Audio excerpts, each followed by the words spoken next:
अस्सलाम वालेकुम। सबसे पहले तो उन सब दोस्तों का बहुत बहुत शुक्रिया जिन्होंने पिछली वीडियोस को लाइक किया और शेयर किया, और ख़ुसूसन उन दोस्तों का बहुत ज़्यादा शुक्रिया जिन्होंने इस सेगमेंट में बेहतरी लाने के लिए अपनी कीमती तजावीज़ से हमें आगाह किया। अब चलते हैं आज की किताब की तरफ। यह किताब मुतज़ाद अंदाज़ बयां के खालिक, मारूफ शायर, सय्याह और अपनी तर्ज के यकता तंज़ व मिज़ाह निगार इब्न इंशा की है। जी, हम बात कर रहे हैं उर्दू की आखिरी किताब की।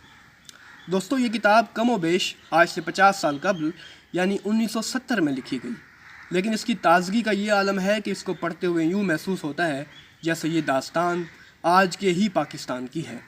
मिसाल के तौर पर किताब का ये इक़्तिबास मुलाहिज़ा फरमाइए। ईरान में कौन सी कौम रहती है? ईरान में ईरानी कौम रहती है। इंग्लिस्तान में कौन सी कौम रहती है? इंग्लिस्तान में अंग्रेज़ कौम रहती है। फ्रांस में कौन सी कौम रहती है? फ्रांस में फ्रांसीसी कौम रहती है। ये कौन सा मुल्क है? ये पाकिस्तान है। यहाँ ज़रूर पाकिस्तानी कौम रहती होगी। जी नहीं, यहाँ पाकिस्तानी कौम नहीं रहती। यहाँ सिंधी कौम रहती है, यहाँ पंजाबी कौम रहती है, यहाँ बंगाली कौम रहती है, यहाँ ये कौम रहती है, यहाँ वो कौम रहती है।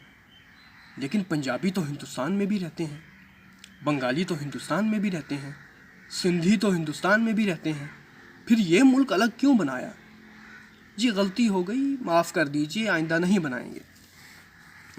दोस्तों, ज्योमेट्री की मुख्तलिफ अशकाल में से एक शक्ल दायरा की भी है। सुनिए और लुत्फ़ उठाइए कि इब्न इंशा उर्दू की आखिरी किताब में दायरे के बारे में क्या फरमाते हैं। दायरे छोटे बड़े हर किस्म के होते हैं, लेकिन ये अजीब बात है कि करीब करीब सभी गोल होते हैं। एक और अजीब बात है कि उनमें कतर की लंबाई हमेशा निस्फ कतर से दुगनी होती है।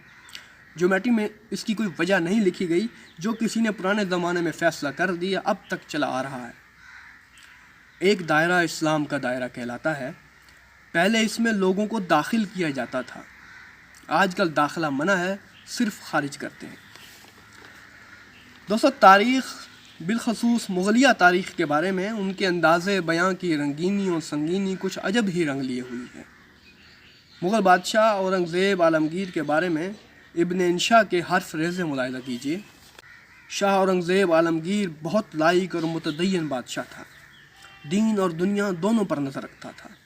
उसने कभी कोई नमाज कज़ा न की और किसी भाई को ज़िंदा न छोड़ा। बाज़ लोग एतराज़ भी करते हैं मौखिर ज़िक्र बात पर, हालांकि ये ज़रूरी था। उसके सब भाई नालायक थे, जैसा कि हर बादशाह के भाई होते हैं। नालायक ना हो तो ख़ुद पहल करके बादशाह को कत्ल न कर दें। दोस्तों, साबका मशरक़ी पाकिस्तान और मौजूदा बांग्लादेश हमारी रूह पर लगा वो घाव है जिसकी टीसें उर्दू की आखिरी किताब में आपको जा बजा महसूस होती हैं। इब्न इंशा इस दर्द को किताब के हिसाब वाले बाब में ले आए हैं।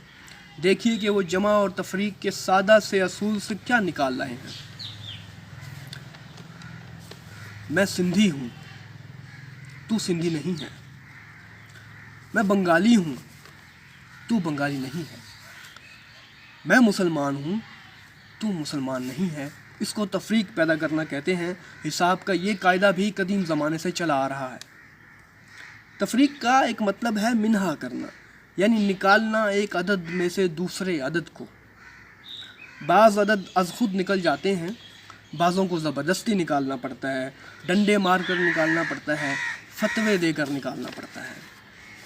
एक बात याद रखिए, जो लोग ज़्यादा जमा कर लेते हैं वही ज़्यादा तफरीक भी करते हैं। इंसानों और इंसानों में, मुसलमानों और मुसलमानों में। आम लोग तफरीक के कायदे को पसंद नहीं करते, क्योंकि हासिल तफरीक कुछ नहीं आता। आदमी हाथ मलता रह जाता है।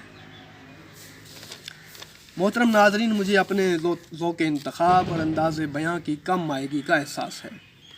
ये इंतहाई खूबसूरत किताब इससे कहीं ज़्यादा बेहतर और ख़ूबसूरत अंदाज़े तबसरा की मुतकाज़ी थी। इसे खुद से पढ़िए, यकीन मानिए कि साइज़ में छोटी सी ये किताब आपके दिल और दिमाग को आसूदगी बख्शेगी। इजाज़त दीजिए अगली किसी किताब के तबसरे की तैयारी के लिए।